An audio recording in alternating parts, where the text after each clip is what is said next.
And now we're going to hear about a topic that's come up a little bit it came up quite a bit yesterday, which is hydrogen. So it's my pleasure. We have two presenters on this topic.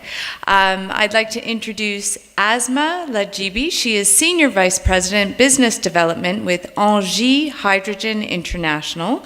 And joining her to co-present is Koen Langy. He's Senior Hydrogen Solutions Developer at Engie Hydrogen International. Thank you, Adrienne. Thank you, everyone. So you almost get it right. It's Engie. Okay, so it's our pleasure to be here with you today. Thanks for the invitation. This presentation is going to be an invitation for you to open a bit the mindset and think about a world where, in fact, the 100% renewables is achievable. And we're going to present you that vision and invite you to see how that vision can apply to the mining sector. We do have a couple of slides to also show you how we could accompany the mining sector, and in the end, how we can all together put all the pieces that will be required to have this vision become a reality. So for those who do not know Engie, because our group is quite large, has lots of different brands and has changed its brand recently, we are a company that is today focused on helping our customers to improve their energy use. So basically we have 2/3 of our employees today who are focused on trying to find the best ways to reduce energy bills and improve energy efficiency.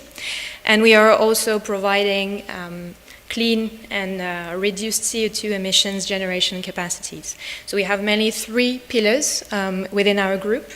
Low CO2 power generations, a bit more than 103 gigawatt installed globally. We have global networks, so we are one of the main gas infrastructures operators in Europe. We are also operating gas storage, and we have a global presence in power transmission and distribution. And we have a big chunk of our company which is customer solutions, so a whole range of solutions that go even sometimes beyond the pure energy sector to help our customers worldwide, which could be individuals, territories, communities, to find the best way to reach their energy goals. So we're present over 70 countries across 5 continents. We're a bit more than 150,000 employees with a bit more than 65 billion total revenue last year. In Canada, we do have some operations on the power generation. So we do have wind power generation, a bit more than 680 megawatts already in operations, and we have in the pipe more than 2,000 megawatt wind and solar under development in Alberta and Saskatchewan. We've heard yesterday and also this morning some references to the Paris agreements. So here's just a snapshot. What does a snapshot tell us? The question is no longer if we have to move for renewables. The question is no longer when should we start to think about it. The question now is how we're going to do it together now, because there is no more time to think about delaying that for the next 15 years. If we do not move now, it's not going to happen. And what does this picture tell us as well is that we can work on small solutions, but what is required to really reach our goals is to go for large-scale solutions. Scale is the key.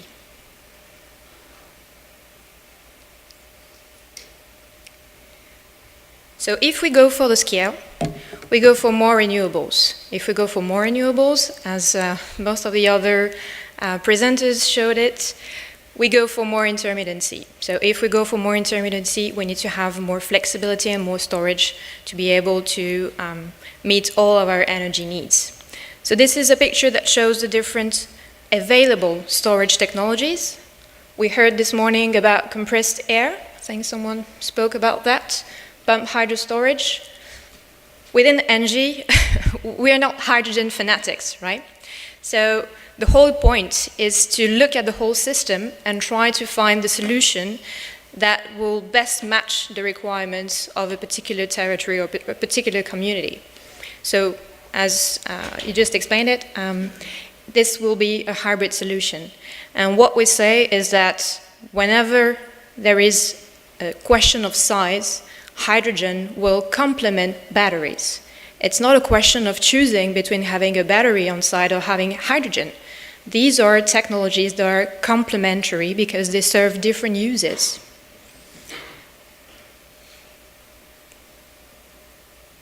So what's our vision?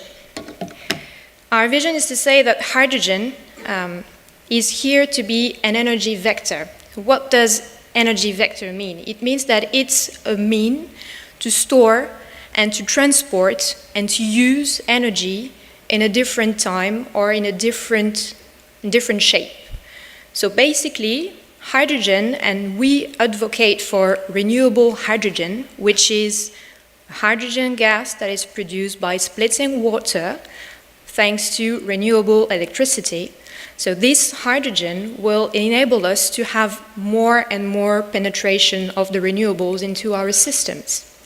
So our vision is to say, okay, we need to go for large scale, and we need to be able to provide a solution that is competitive enough for our customers to choose to turn to these solutions.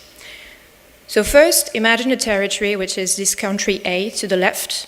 That is a country with massive green hydrogen production potential. And what's this potential?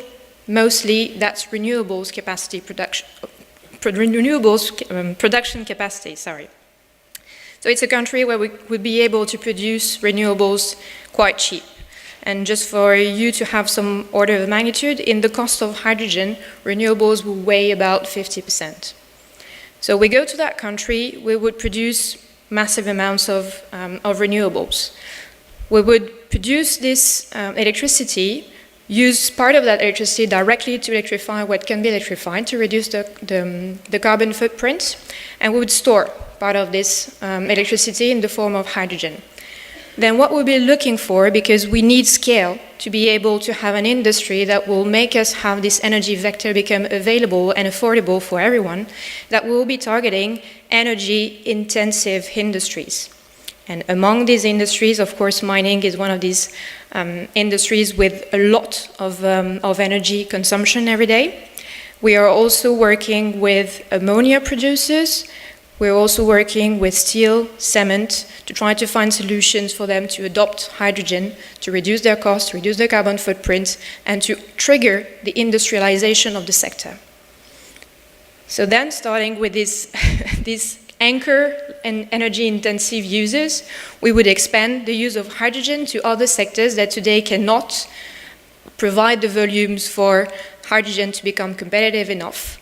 And then we can imagine that in a world where 100% renewables really becomes the norm, you start exporting excess capacities of hydrogen to countries where you do not have enough renewables potential to fulfill this vision. Perfect. Thank you, Asma, for this great introduction. I would like to start with why we can use hydrogen in the mines. So we all know, and I think this image shows it quite well, the challenges that mining faces today. So we are losing productivity because we have less ore, we have to go deeper. We're losing our social license for the reasons that were mentioned before on climate change, but also more social reasons. So how can hydrogen help with all this? So actually the world needs mining, because if we really want to reach these Paris climate goals, we need a lot of new technologies. We need a lot of copper because we want to electrify. We need a lot of solar panels, wind turbines, so there's a lot of minerals there. Also electric cars, lithium, cobalt, zinc, we all need these minerals. So we have green growth. This is an example for copper, and you can see over the years how these different new applications will push for the need for green minerals, because of course all these applications, not only the end user, we heard about Apple, we heard about the millennials, so they want to have something which is a zero emission footprint, but also the companies that will produce it, like BMW, etc., they will ask for green copper. So we like to think that green is gold today. This is just an illustrative picture where we put some companies that are already pushing for this, and I hear during this conference there are many more. It's important to be a first mover because, of course, the market share for these new green minerals is at stake. So this is also clearly expressed by, this is a quote from Codelco, which is the biggest mining company in the world. It's Chile based. And the CEO clearly expressed that green copper for them is the way to go. So where do we start? So again, we'll use the copper mine as an example. There's many types of mine out there. But the first point is extraction. In this case, in Chile, there's a lot of open pit mining, so a lot of fuel being burnt with these trucks. We have the crushing process, and then we have, depending on what you have, if you have oxides, sulfides, you have different processes that are either consuming electricity or heat. So we need to understand how this energy is consumed for each process. This is something that most mining companies are starting with. This is what we like to call energy audits, energy efficiency, because in the end, the energy that we don't use is the best, of course. If we see here, you see for the different process, we have open pit, concentrator. In this case, open pit is the biggest consumer, and actually it's not electricity, it's diesel. So it's not something that we have a solution immediately today. So we need to look into this. Again, some breakdown. This is more general, but you can see that for different mining sectors, actually the fuel is one of the biggest portions. And today we're mainly focusing on electricity. So why not think about the mining trucks? And this is something where we are thinking about powering them with a fuel cell train. Actually, most of these mining trucks, some might not know it, but they are already electric vehicles. So they have electric motors at the back, 2 megawatt each. And then they have, let's say, a 2.7 or 3 megawatt genset that is providing the electricity to power this machine. To do this, they are consuming 3,000 liters of diesel a day. So this is pretty huge. On the other side, I looked into the Canadian conditions. So you see that the rail freight is actually more than 50% is related to the mining industry. So again, these machines are electric drive, but they are mainly powered by diesel gensets. So it's again consuming a lot of diesel, and it's something we should look into how we can improve this. So how to reach a zero emission mine or a zero diesel mine, maybe to start with, we need to understand the current situation.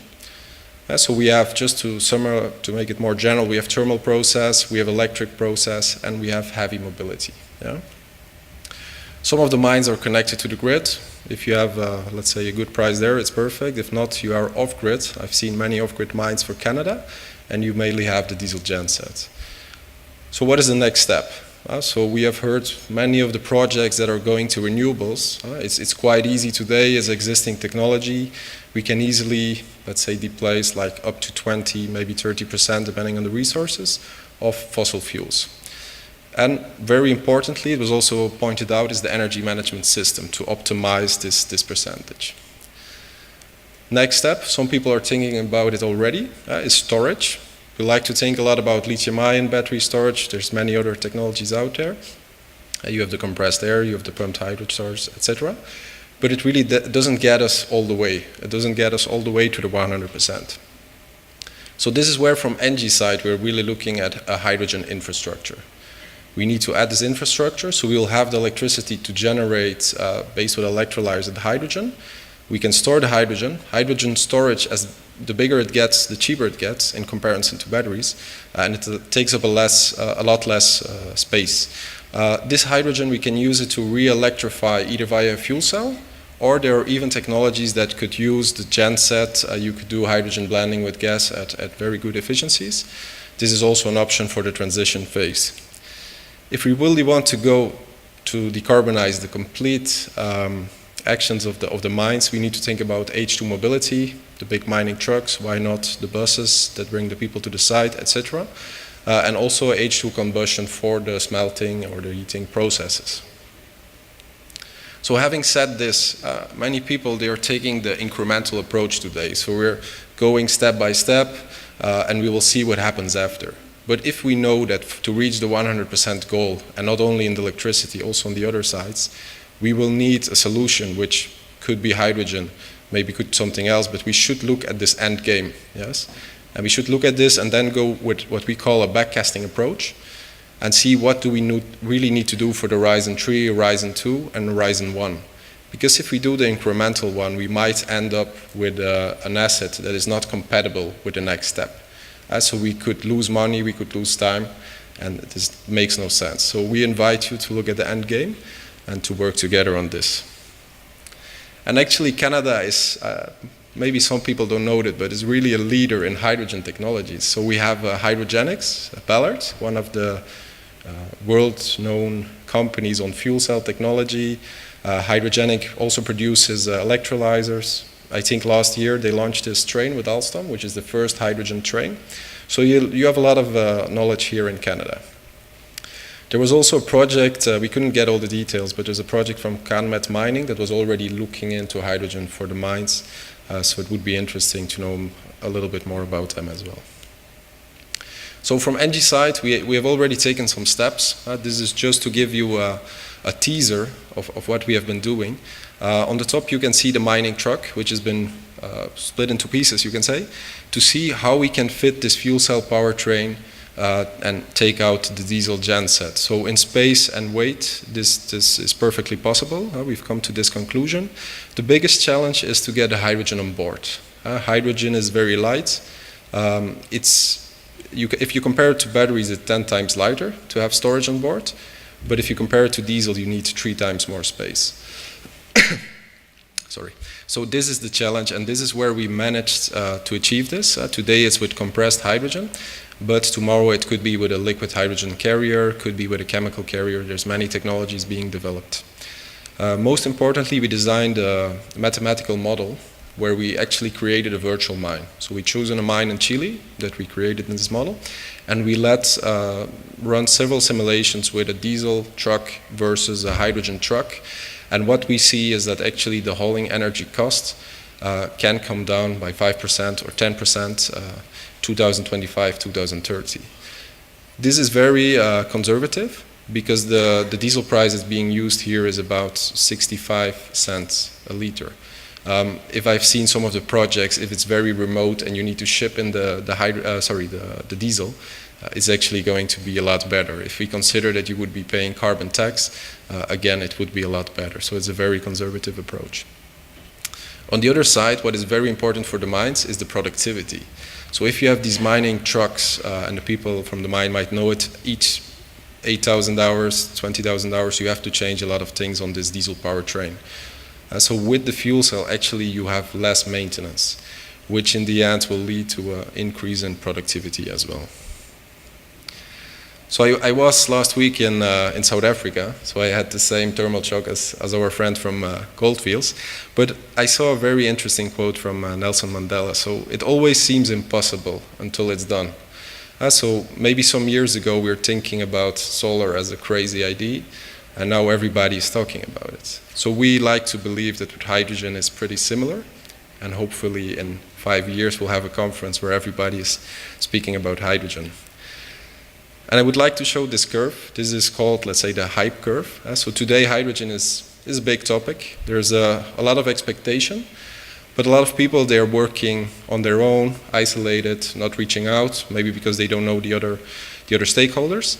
So we're inviting everybody to collaborate, to avoid this ego void, because we will lose time, we will lose money. So we're going to collaborate to reach productivity level for interesting solutions as soon as possible. And this is where ENGIE is really ready to invest. We're ready to take a risk, a calculated risk, and we want to invite you to continue this journey together. Thank you very much.